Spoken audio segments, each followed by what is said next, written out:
Si ignoras lo que ocurrió antes de que nacieras, siempre serás un niño. Cicerón. Una hora con la historia, un nuevo enfoque del pasado deshaciendo mitos, con Pío Moa. Pues una semana más con Don Pío Moa en una hora con la historia. Una hora con los que más saben. Bueno, les recuerdo que este programa necesita de su ayuda, de su colaboración para seguir adelante. Don Pío, bienvenido. ¿Cómo estamos? Hola, gracias. Bueno, efectivamente realmente es un programa que debía financiar el Ministerio de Cultura. Educación, pero Sí, de Cultura. Pero claro, financia otras cosas que no tienen nada que ver. Bueno, yo decía que antes de meternos en materia vamos a hablar de las reflexiones en el blog Más España, Más Democracia, porque sí, la política española, a pesar de las, yo me atrevería más que indicios son ahora evidencias, todo lo que rodea a Sánchez es corrupción y mentira, ¿no? Sí, verdaderamente estamos en plena putrefacción, ¿no? Putrefacción del sistema, vamos, del régimen del 78, que sí, prácticamente se hundió con la amnistía, ¿no? Lo que queda es un momento, estamos en una época nueva en la que las cosas pueden evolucionar hacia un sistema de tipo bolivariano o algo por el estilo, o bien que haya una reconversión democrática, ¿no? Tenemos aquí el problema, hemos llegado a un problema verdaderamente serio, porque tenemos a un presidente de gobierno que miente de una manera tan excesiva, por así decir, que revela que no está muy bien de la cabeza. Este hombre, aparte de ser un delincuente, claramente, yo creo que es un perturbado, ¿no? Un perturbado muy serio, ¿no? Y es el que manda en el país. Sí, sí. Y hemos llegado a esta situación. Antes quería decir un par de cosas sobre, y vamos a seguir luego con eso, sobre la cuestión de Auschwitz, o sea, del Holocausto y todo eso, ¿no? Sí, sí. Primero, Franco salvó a muchos judíos por razones humanitarias, no por obligación política, porque la mayor parte de los judíos le era hostil, ¿no? Y luego Israel pagó muy mal a Franco, apoyando en la ONU un aislamiento criminal que pretendía hambrear a España. Desgraciadamente es así. Franco además no solo salvó a decenas de miles de judíos en la Segunda Guerra Mundial, sino también más adelante, en colaboración con el Mossad, judíos marroquíes que estaban en peligro cuando la independencia, o judíos de Egipto, por la misma razón, ¿no? En cambio, los anglosajones se desentendieron del asunto, como recordó Ariel Sharon en su general muerto hace ya tiempo, en su visita a Auschwitz, precisamente, ¿no? Franco era consciente de la brutal persecución que sufrían los judíos porque tenía informes directos sobre lo que pasaba, por ejemplo, en el gueto de Varsovia, por una comisión médica que envió allí, vamos, a Polonia por otras razones, pero que informó sobre aquello, ¿no? Pero él creía que las acusaciones de exterminio eran solo propaganda de guerra. En cambio, los que sí sabían la verdad eran los dirigentes ingleses y useños, que no hicieron nada práctico, ¿no? Como recordaron, por ejemplo, ya digo, Sharon o Begin, entre otros, ¿no? Este Begin dice, no es que los ingleses quisieran que los judíos murieran, sino querían que no se salvaran, algo por el estilo. Entonces es necesario poner las cosas un poco en su contexto porque, en fin, el hecho real es que hubo un exterminio de judíos, una política de exterminio a partir de cierto momento en la Segunda Guerra Mundial, y una política que no es que el nazismo llevara directamente ahí, pero lo hacía posible debido a sus concepciones racistas y basadas en Darwin y tal, ¿no? Y en Nietzsche. Entonces, pero llegó ahí por las circunstancias de la Segunda Guerra Mundial. Y ahora, que fueran 6 millones, 3 millones, 1 millón, joder, fíjese usted, en España en la guerra civil murieron menos de 300.000 personas por motivo de la guerra. Y cambio, o sea, y es una cifra enorme. Sí, sí, claro. Si lo pensamos, bueno, pues imaginemos que es 1 millón, 2 millones o 6 millones, si es que realmente esta cifra es real. Porque en Auschwitz también se decía que habían muerto 4 millones y luego se rebajó a 1,5 millones. Bueno, estos son cuestiones ya secundarias, ¿no? Y bueno, pues digo esto porque es conveniente que se sepa, ¿no? Igual que toda esta estupidez que ahora están diciendo que el franquismo no permitía estudiar a las mujeres, ¿no? Bueno, esto es algo increíble. O sea, tienen que mentir de una manera tan burda, pues deben de estar un poco desesperados, ¿no? Porque la verdad es que en el franquismo,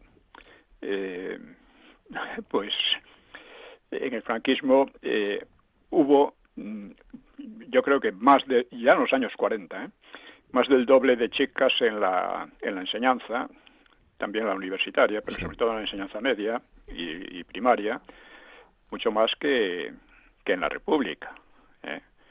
O sea, es una cuestión que, en fin, el hecho de que digan eso, pues ya es asombroso, ¿no? Ya digo, tienen que estar un poco desesperados, ¿no? El PSOE se dice defensor de la mujer y con el PSOE han aumentado pues las agresiones sexuales, las violaciones, la inestabilidad familiar y los malos tratos, incluidos asesinatos, ligados a esa inestabilidad familiar. Y pasa como con su defensa de los obreros. Cada vez que gobiernan sube el paro. Con Largo Caballero fue 1 millón de parados. Con Felipe González llegó a 3,5 millones. Con Zapatero llegó a 5 millones. Actualmente está en torno a 4 millones, aunque ellos dicen que solo son 2 millones. Bueno, pues, en fin, esta es la defensa de esta gente. Bueno, pues volviendo a este fulano que nos gobierna, es evidente que el sistema del 78 pues está derrumbado y está pudriéndose, y la prueba es el mismo fulano ¿no?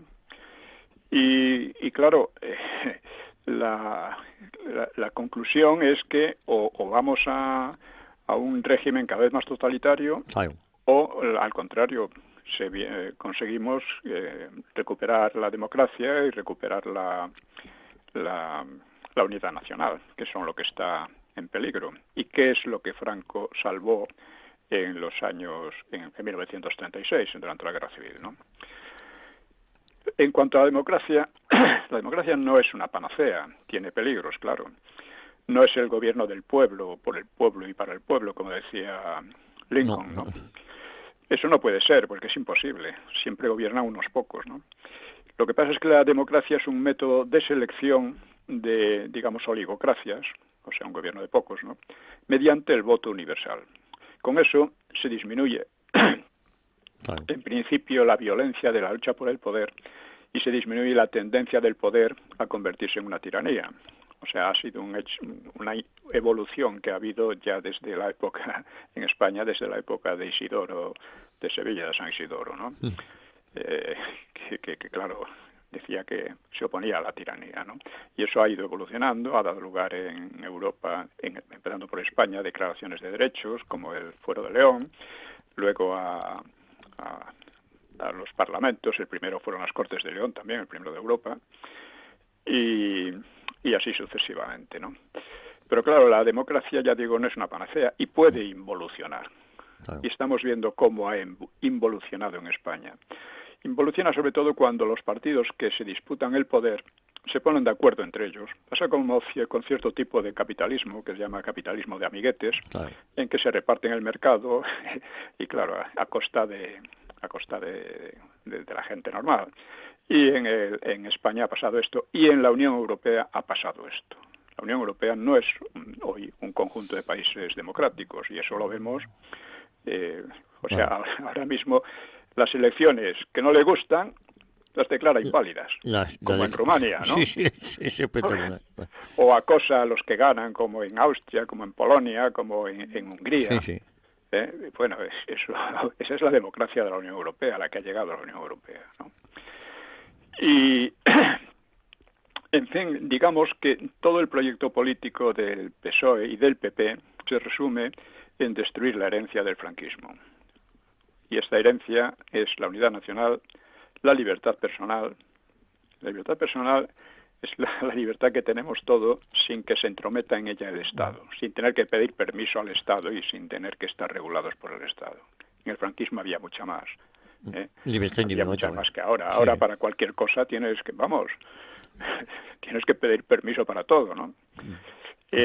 La otra parte de la herencia era la salud social, que de eso nunca se habla y yo no me explico por qué, ¿no? La salud social pues se ve en índices como los índices de delincuencia, de droga, de suicidio, de asesinatos, en todo eso España era de población penal, de alcoholismo juvenil, en todas estas cosas España estaba muy bien y actualmente no está nada bien.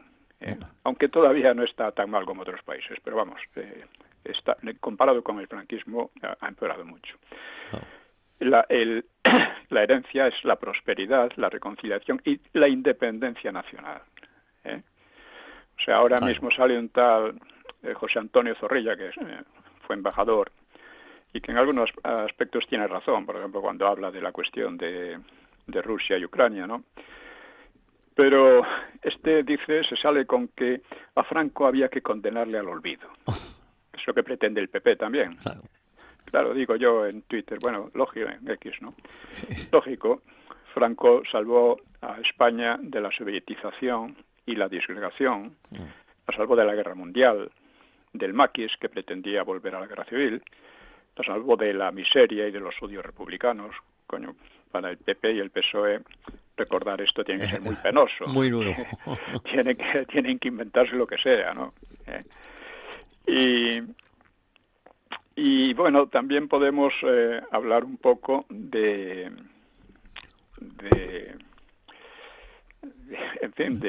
problema precisamente de la guerra en Europa, porque actualmente digamos que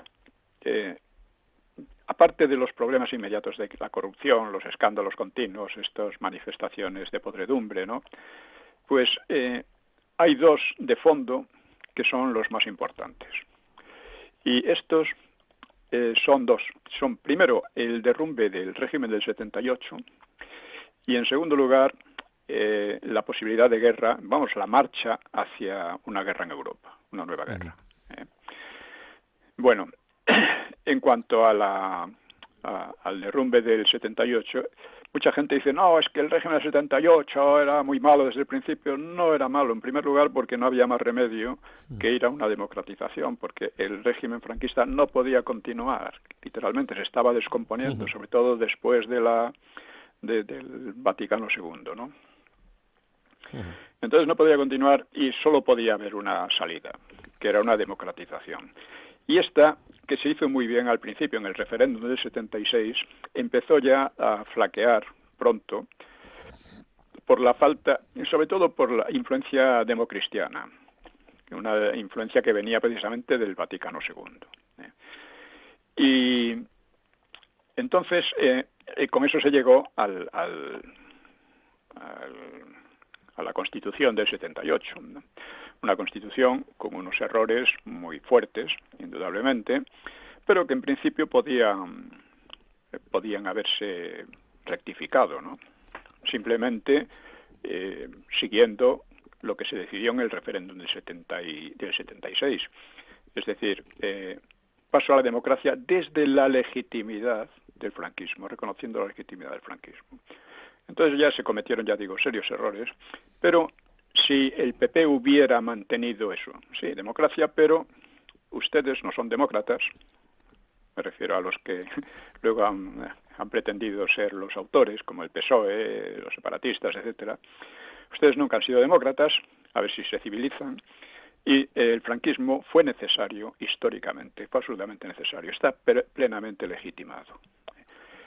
Con esto las cosas no habrían ido como han ido al final. Pero ¿qué pasó? Pasó todo lo contrario. Que en 2002 Aznar resulta que se suma al discurso histórico-político de esta gente y condena al franquismo. Oiga, que la democracia, la transición se hizo desde el franquismo, por los franquistas, y eso no hay la menor duda. Entonces, cuando condena al franquismo, yo insisto mucho en esto porque casi nadie quiere verlo, ¿no? Pero esto es lo verdaderamente histórico y lo que verdaderamente marca la diferencia. A partir de ese momento, la democracia, lo que había de democracia, pues entró en involución. Y esa involución se aceleró porque la consecuencia de Aznar fue Zapatero. O sea, Zapatero fue consecuente con lo que decía Aznar, lógicamente lo aprovechó a fondo. El PP se convirtió en un partido antifranquista más, que pretendía legitimarse en el antifranquismo precisamente, ¿no? Entonces, sí. Claro, es muy importante distinguir estas cosas. Con la condena del franquismo, los errores ya no se corrigen, sino que empeoran. O sea, los errores iniciales de la transición, que podían entenderse hasta cierto punto, porque era una experiencia nueva en la historia, ¿no? Y todo el mundo quedó un poco asombrado, ¿no?, de que en España se cambiara tan pacíficamente, en principio, ¿no?, de un régimen a otro, ¿no? Porque siempre se decía que, bueno, una dictadura solo puede derrocarse violentamente. Bueno, pues no. Y entonces, claro, cuando llegamos a esta situación, ya digo, la democracia, o lo que había de democracia, en lugar de corregir los errores, pues ha ido hasta primero involucionando y finalmente con el golpismo ya abierto en 2017 y luego el golpismo justificado por la amnistía el año pasado. En consecuencia, ya digo, es necesario tener esto en cuenta. Bueno, y ahora es muy necesario también entender lo que pasa en Europa en relación con la guerra de Ucrania. He puesto en Twitter algunos comentarios sobre esto. Dice, la propaganda de la OTAN y la Unión Europea ha conseguido lo de la frase de Groucho Marx: ¿va usted a creerme a mí o a lo que ven sus propios ojos? Debe reconocerse que es un aparato de propaganda potentísimo y siempre actúa en pro de la democracia, según dice, ¿no? Por ejemplo, por lo que nos toca a nosotros, de la democracia marroquí. Por cierto, la oligarquía PP-PSOE es tan amiga y aliada de la OTAN como de la democracia marroquí. Es decir, aquí tenemos un gobierno, o sea, la degeneración de la democracia, que se ha convertido en todo lo contrario, también en la Unión Europea. Esa degeneración ha llegado a esto, a que tenemos unos gobiernos que son abiertamente antiespañoles, entre otras cosas. Lo son amigos de los que nos invaden, amigos de los de Gibraltar, amigos de los que tienen bases aquí que pueden hacernos blanco en una guerra general que no nos interesa. Son amigos de Marruecos, muy amigos de Marruecos. Feijóo lo ha explicado también muy bien, que era una prioridad la amistad con Marruecos. Marruecos no son amigos nuestros para nada, como no lo es Inglaterra, como no lo es tampoco USA. Y esto importa decirlo porque, claro, creo que todos nos alegramos del triunfo de Trump, pero este amigo Trump, que es muy interesante y muy conveniente en cuanto que ataca las políticas woke y todas estas barbaridades que están haciendo retroceder, en fin, están pudriendo realmente los valores y la manera de ser y la civilización occidental, ¿no? Eso está bien, pero claro, recordemos que el ídolo, por así decir, histórico de Trump es McKinley. Este McKinley, pues, fue el que arrebató a España pues Cuba, Puerto Rico, Guam, las Filipinas, etcétera, ¿no? Y este McKinley, pues, bueno, por cierto que la invasión de Filipinas por los useños, porque estos se presentaban como que simplemente querían ayudar a los separatistas, a los independentistas filipinos, pero nada más, ¿no? Pero a continuación se quedaron con las Filipinas. Y lo hicieron mediante un auténtico genocidio. Mataron a más de 1 millón de filipinos, hombres, mujeres y niños. Una cosa terrible y que, claro, conviene no olvidar. Aparte que es decir, España tiene sus propios intereses, USA tiene sus propios intereses. No podemos criticarles porque defiendan sus intereses, pero nosotros tenemos que defender los nuestros y no supeditarnos, ¿no? Entonces veo a veces una especie de entusiasmo un poco infantil por Trump. Vamos a ver lo que hace Trump. Hombre, si acaba con la guerra de Ucrania, pues bienvenido sea, ¿no? Porque a nosotros nos puede arrastrar a servir de carne de cañón al servicio de la OTAN o de la Unión Europea, ¿no? Bueno, pues cuando hablamos de esto, nos conviene recordar lo de otras experiencias, ¿no? Por ejemplo, lo de las armas de destrucción masiva de Irak. Recuerden que fue el pretexto para destruir Irak prácticamente. Teóricamente a defender una democracia que, por supuesto, no hubo democracia ni nada. Lo que hay es una destrucción completa de un país y un orden que estaba allí funcionaba más o menos. Sí, claro. Y claro, aquí hay una diferencia con Rusia, porque Rusia sí tiene armas de destrucción masiva, igual que tiene la OTAN. Y la verdad es que si no fuera porque por estas armas, Rusia ya habría sufrido la misma suerte que Libia o Irak.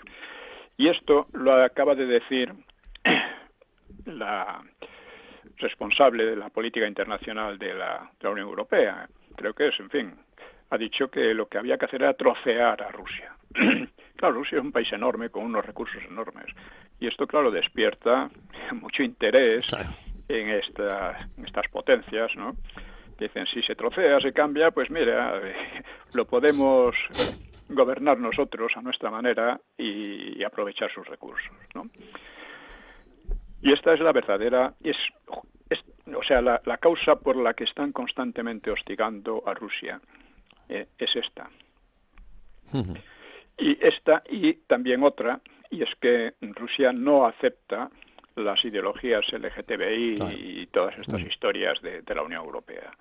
Entonces esto, fijémonos que tampoco las aceptaba Polonia o Hungría, y la Unión Europea no cesó de provocar y de insistir y de oprimir prácticamente y de interferirse en las cuestiones internas de estos países, ¿no? Que en Polonia lo ha conseguido, en Hungría no, y es de esperar que no lo consiga. Pues ya digo, hay este problema, y es un problema que si se sigue presionando y hostigando por medio de, como han hecho en Libia, como han hecho en Irak, como han hecho en Siria, ¿no? Utilizar a quintas columnas, financiando a grupos que incluso en Siria han llegado a financiar a grupos yihadistas, ¿no? De hecho, es un grupo yihadista el que se ha hecho con el poder ahora, con el apoyo de toda esta gente, ¿no? Y entonces, cuando se llega a esta situación, a nosotros nos interesa mucho decir, mire, no vamos a ser aliados de Rusia, pero tampoco podemos ser aliados de unas potencias que invaden nuestro territorio. Con Rusia no tenemos ningún conflicto, la cuestión de Ucrania es una cuestión entre ellos. Y el problema es que esa cuestión se europeice, ¿no? Se vuelva una guerra europea a la que nosotros seremos arrastrados como carne de cañón inevitablemente. Bueno, pues esto importa tenerlo en cuenta. La guerra de Ucrania pudo haberse evitado perfectamente. Pudo haberse evitado por 2 acuerdos que fueron saboteados precisamente por la OTAN, por USA y por Inglaterra, que son los países que verdaderamente mandan en la OTAN. O sea, España está ahí un poco de lacayo, ¿no? El primero fue el acuerdo de Minsk, que no pretendía que las zonas de habla rusa y de cultura rusa de Ucrania se separasen de Ucrania. Pretendía simplemente que se respetase su derecho a su idioma, a su cultura, etcétera, que estaba siendo atacado de una manera brutal, y que se respetase una autonomía, no era más que una autonomía. Sí. Pero esto, como explicó la señora Merkel, que menuda herencia ha dejado, pues esta señora ha explicado lo que han explicado también otros, que se firmaron esos acuerdos con la intención de no cumplirlos y de ganar tiempo para rearmar a Ucrania y poder utilizarla contra Rusia. Porque en aquel momento el ejército ucraniano no podía hacer frente al ejército ruso de ninguna manera. Eso fue así. Luego se produce la invasión de Ucrania por Rusia y, bien, a las 6 semanas o algo así, 2 meses, vamos, se llega a un acuerdo en Estambul. Este acuerdo se centraba en la neutralidad de Ucrania y fue aceptado por Zelensky, fue aceptado por Ucrania. Oiga, aquello pudo haber parado la guerra en aquel momento. Claro. Es que estaban ya de acuerdo, tanto rusos como ucranianos. Ustedes, lo que les exigimos es respeto a las partes rusas y neutralidad. Claro, cuando esto no funciona, ¿por qué? Porque llegó precisamente el Boris Johnson, el inglés, fue a ver a Zelensky y le convenció que de acuerdo nada, que lo que había que hacer era seguir, porque podían derrotar a los rusos. ¿Y por qué podían derrotar a los rusos? Pues porque, primero, la OTAN les suministraría unas armas mejores que las rusas, más sofisticadas, más eficaces, ¿no? En segundo lugar, porque ellos iban a hundir la economía rusa mediante las sanciones. O sea, Rusia no podría, se arruinaría y no podría. Y en tercer lugar, porque iban a conseguir que Rusia fuera un estado paria, como dijo Biden, ¿no? Claro, con esas 3 condiciones, en fin, eran muy sabrosas, ¿no? Zelensky dijo, pues adelante, ¿no? O sea, Zelensky tuvo la gran oportunidad de decir, bueno, esta guerra ha empezado de acuerdo, pero no nos está yendo bien y la paramos. Vamos a llegar a unos acuerdos que, en definitiva, ¿qué pasa con que Ucrania fuera neutral? Porque, claro, para Rusia, Ucrania es un caso muy especial, tanto por su situación geopolítica, que se adentra en el espacio ruso bastante, hacia el Cáucaso precisamente, como porque amenaza mucho su seguridad, se siente su seguridad muy amenazada. Es un poco lo que hizo Estados Unidos cuando los misiles en Cuba. Dijo, no, ustedes los rusos no pueden meter misiles aquí, porque si no vamos a la guerra. Y eso fue lo que pasó, los rusos se retiraron y bueno, no llegó la cosa más los soviéticos, ¿no? Y aquí pues pasa lo mismo. Putin dice, mire usted, nosotros podemos opinar lo que queramos de Putin, pero es un asunto de los... Pues es que si no es demócrata, oiga, mire usted, tampoco Mohamed VI es demócrata, y por otra parte, la UE tampoco es democrática hoy día, y por otra parte, eso es un asunto que tienen que resolver los rusos, no solo vamos a resolver nosotros a base de bombazos, ¿no? Que es lo que parece que está... es muy importante entender esto, insisto, porque con unas cosas y otras nos pueden arrastrar a una guerra que no nos interesa en absoluto, igual que no nos interesó la Primera ni la Segunda Guerra Mundial. Es cierto que después, en la época de Franco, cuando la amenaza soviética era evidente, ¿no? Y si el ejército soviético se ponía en marcha no había manera de pararlo hasta el Canal de la Mancha o hasta los Pirineos, pues España tuvo que adoptar otra posición, pero desaparecida la Unión Soviética, esto tuvo que cambiar. España tuvo que volver a la política de neutralidad. Claro que esto es imposible con unos partidos como el PSOE o el PP, ¿no? Es imposible, ¿no? Son partidos que consideran amigos y aliados a todos los enemigos de España. Bueno, pues esto es el gran problema en que estamos. Ese doble problema. La putrefacción, o sea, la destrucción y ahora putrefacción del régimen del 78 y el peligro de guerra en Europa. Claro. Estos son los 2 puntos básicos a los que tiene que referirse todos los análisis, ya sean los de la corrupción del Saunas, me refiero de Sánchez, ya sea la política que sigue el PP, conchavándose constantemente con el PSOE, no solo en la Unión Europea, sino aquí en España, ¿no? Aunque en España tiene que disimular, entre otras cosas, porque está Vox, y Vox lo pone en evidencia. Y luego hay que tener muy en cuenta también respecto a esto, que los que dicen que Vox y el PP tenían que unirse, a mí me parece una cosa tan extremadamente imbécil, cuando estamos viendo cómo el PP todo lo que hace es tratar de ponerse de acuerdo con el PSOE, en contra de Vox. O sea, porque Sí, para el PSOE y para el PP, el gran enemigo es Vox. Es lógico. El PP claro. tiene exactamente las mismas políticas fundamentales que el PSOE. O sea, políticas de, en fin, desde LGTBI, de memoria histórica, en fin, de todo, la Agenda 2030, todo eso, cualquier tema fundamental, la invasión de los magrebíes, la invasión esta de los inmigrantes ilegales, en todo eso están de acuerdo. Y Vox está en desacuerdo. ¿Por qué? Vox es el único partido que actualmente por lo menos defiende la unidad nacional y defiende la democracia. Y estos dos partidos están hundiéndolas, las dos. Eso aparte de los desastres económicos que están promoviendo con sus políticas 2030, ¿no? Bueno, pues esto, como digo, estos dos puntos son aquellos que deben servir de referencia a cualesquiera otros problemas que surgen a diario. A política están surgiendo constantemente problemas de todo tipo, pero que el eje de todos ellos tiene que ser estos dos.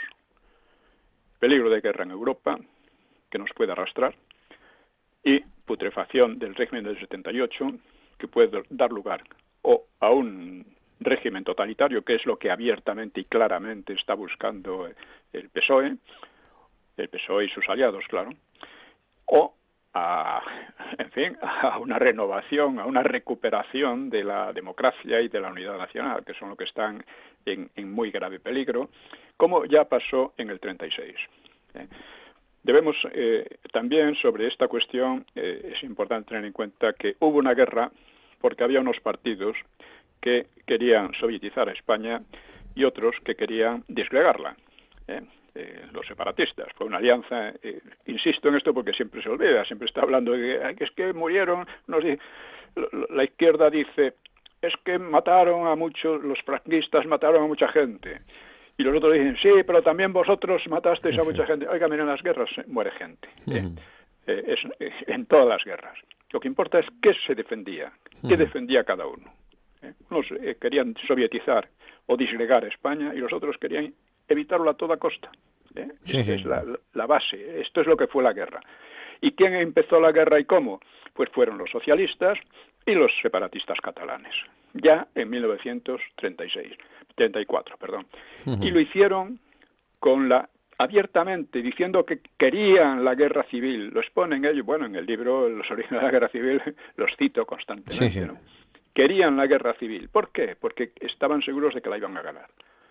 Claro. Bueno, al final perdieron y la verdad es que pudieron haberla ganado, porque cuando Franco empieza la guerra es una situación desesperada. Yo creo que casi cualquiera que no fuera Franco diría, bueno, me voy. O sea, había en manos del Frente Popular había quedado todo el dinero, toda la industria, habían quedado las principales ciudades, habían quedado grandes zonas agrarias, había quedado, ya sobre todo el dinero, que era, como decía Napoleón, es lo que decide las guerras, ¿no? Y militarmente se habían quedado con la mitad del ejército, se habían quedado con la mayor parte de la aviación, con la mayor parte de la marina, en fin, era una situación prácticamente desesperada, ¿no? Muy complicado. Bueno, pues, y luego dicen que Franco era un mediocre estratega, un mediocre militar. Pero en fin, estamos ya tan hartos de tonterías que bueno. Pero por eso mismo, digo, insistir en la verdad histórica sobre el franquismo es el ariete que, junto con la neutralidad, son los arietes que pueden romper de una vez con este estado de putrefacción en que vive la política española. Bueno, pues con esto podemos meternos en... Parecido un poco desordenado, pero hemos tratado muchos temas así de una sentada. Vamos a seguir con la cuestión del franquismo, precisamente, ¿no? Y a señalar, porque digamos que se ha creado una perversión de la realidad histórica, haciendo que la piedra de toque de la democracia fuera el antifranquismo. Si usted es antifranquista, es demócrata, y si no, no. Es un poco lo que hizo Aznar.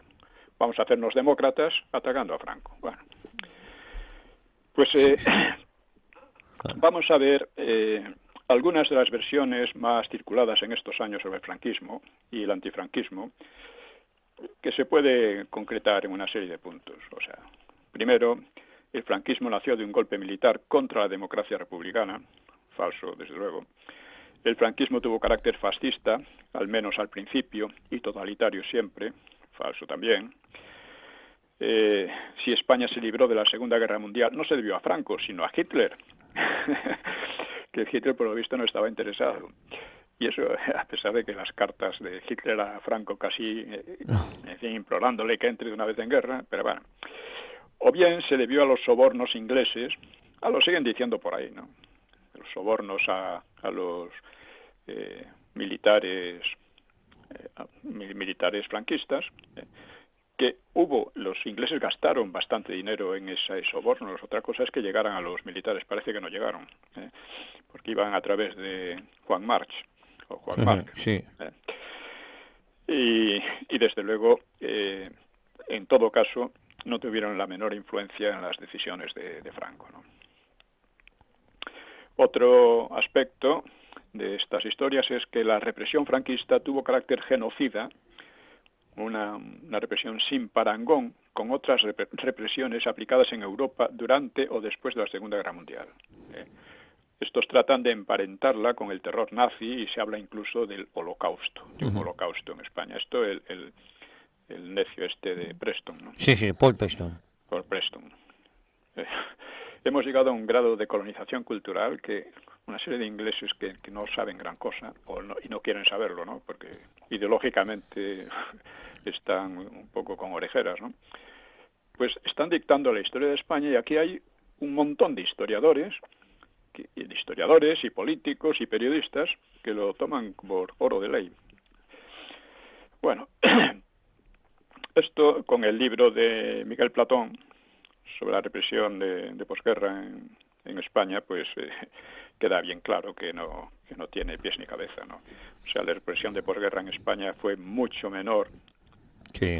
Y además fue mucho más legal que la de Francia o Italia y otros países después de la Segunda Guerra Mundial, ¿no? Que allí fue en su inmensa mayoría a base de simples asesinatos sin pasar por los tribunales ni nada, ¿no? Un quinto tema que se habla mucho es que los judíos salvados por España lo fueron contra las instrucciones del gobierno, que en realidad colaboró en la persecución de los nazis. O sea, por una parte dicen que era una dictadura terrible, pero por lo visto allí cada uno hacía lo que le daba la gana. O sea, salvaba, aunque el gobierno le dijera, no, procurad que no se salve un judío, pues no, lo salvaban, ya.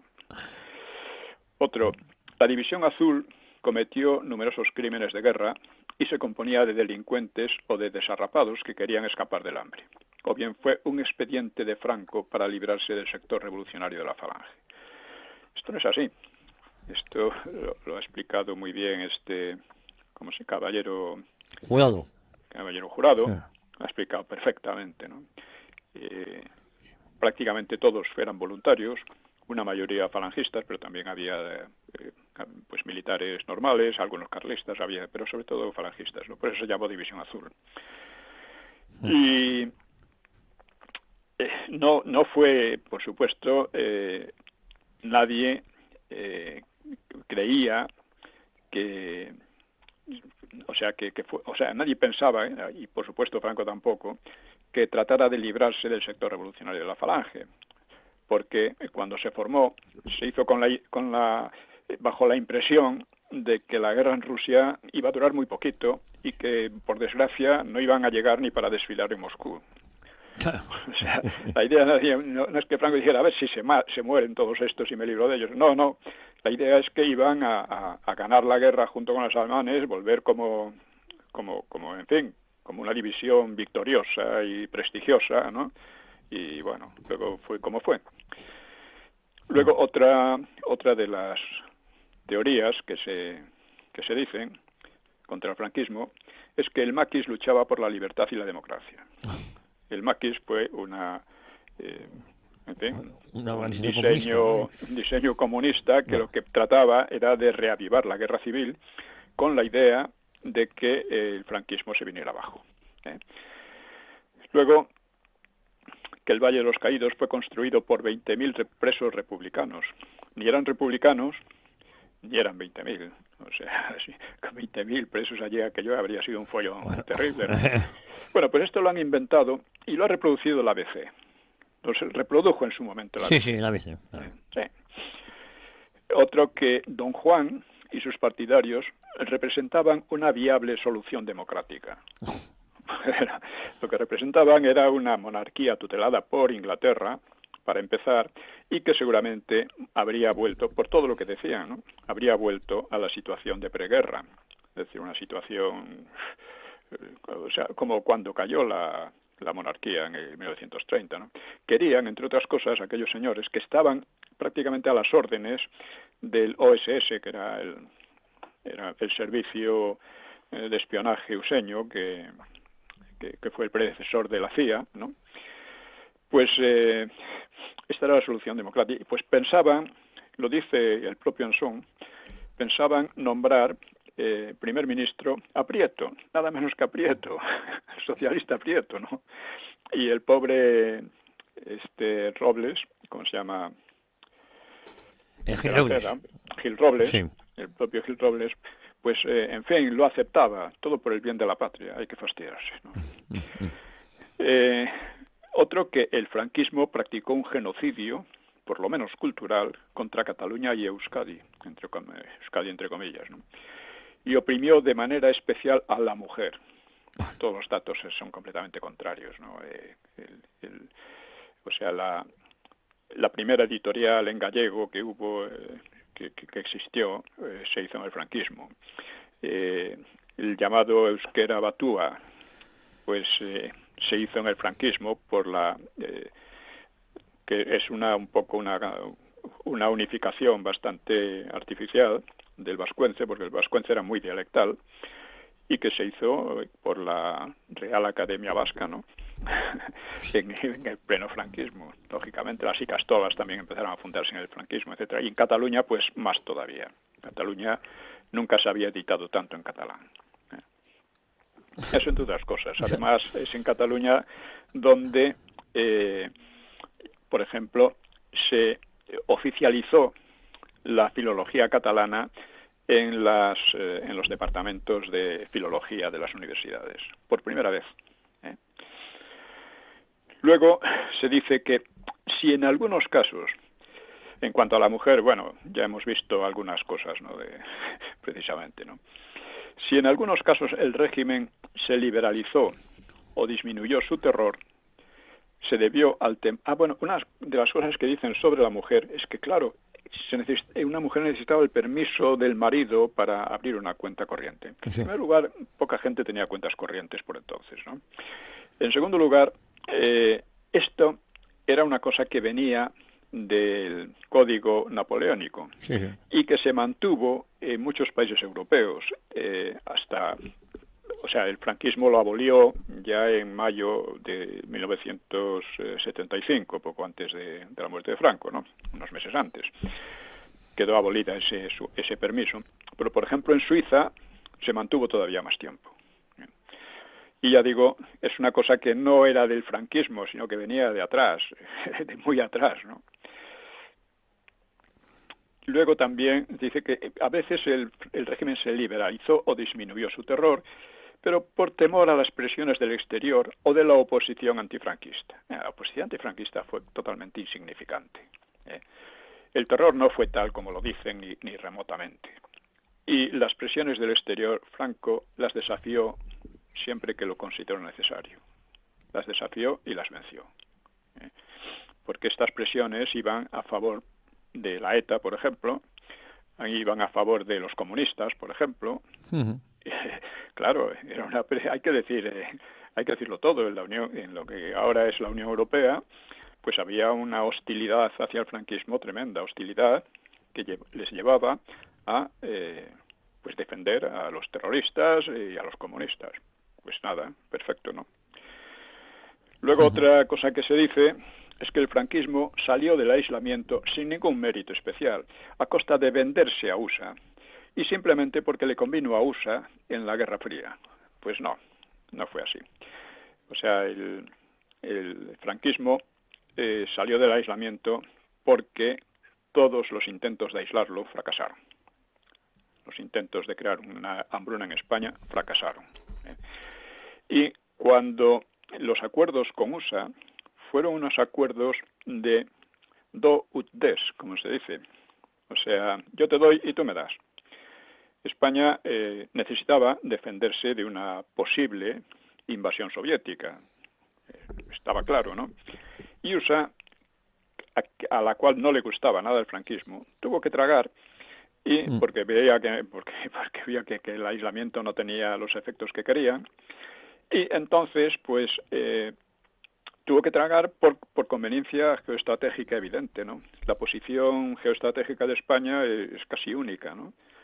Y una invasión soviética no la pararían más que en los Pirineos, y España era en la idea de la estrategia de una defensa de Europa Occidental era un punto clave, ¿no? Entonces, lógicamente USA tuvo que tragar, y Franco también tuvo que tragar un poco. Fue una cosa de que mutuamente beneficiosa, ¿no? Pero a estos parece que Franco era tonto, simplemente que a USA le parecía eso, igual que a Hitler no le convino, todas estas chorradas, ¿no?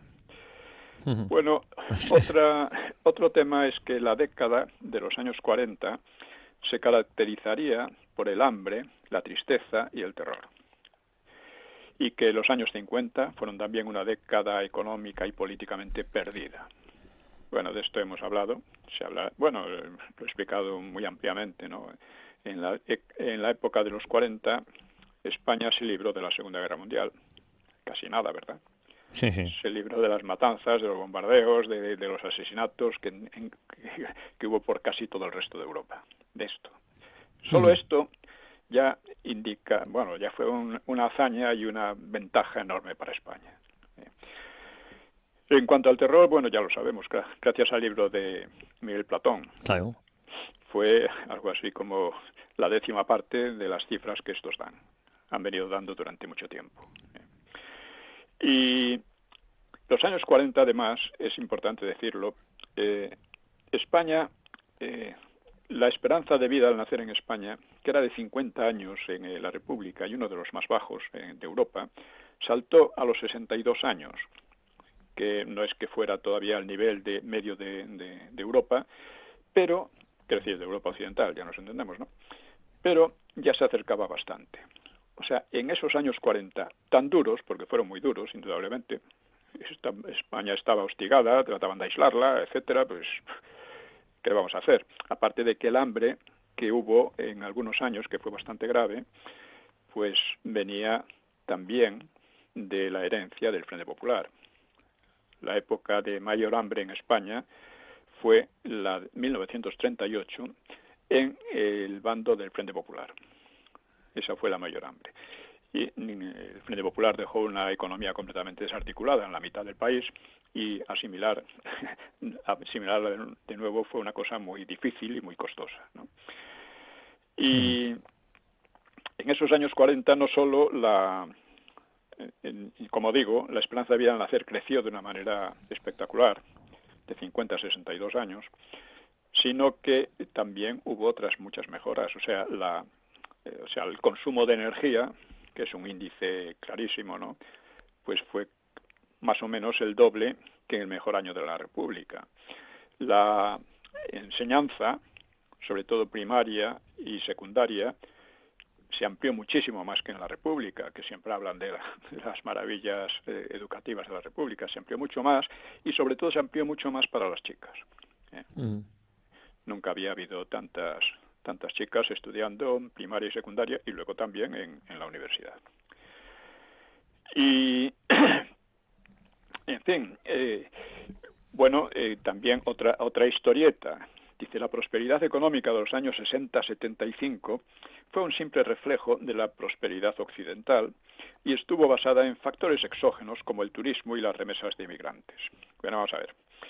El turismo no es un factor exógeno. O lo atraes o no lo atraes. Y eso implica una una política empresarial que fue lo que hizo, convirtió a España en uno de los países con mayor afluencia de turismo. Incluso hoy lo sigue siendo, después de Francia, creo, y es así. Y en cuanto a Don Pío, nos quedan 4 minutos, ¿eh? Sí, Que no se me pase, sí. En cuanto a la prosperidad occidental, se basó en gran parte en el Plan Marshall, que España no tuvo, y por otra parte, el que haya fuera una prosperidad no quiere decir que a ti te vaya a repercutir automáticamente. Si tú no la aprovechas, no sabes desarrollar tus propias fuentes de riqueza, pues es igual que haya fuera más prosperidad o menos, ¿no? Uh-huh.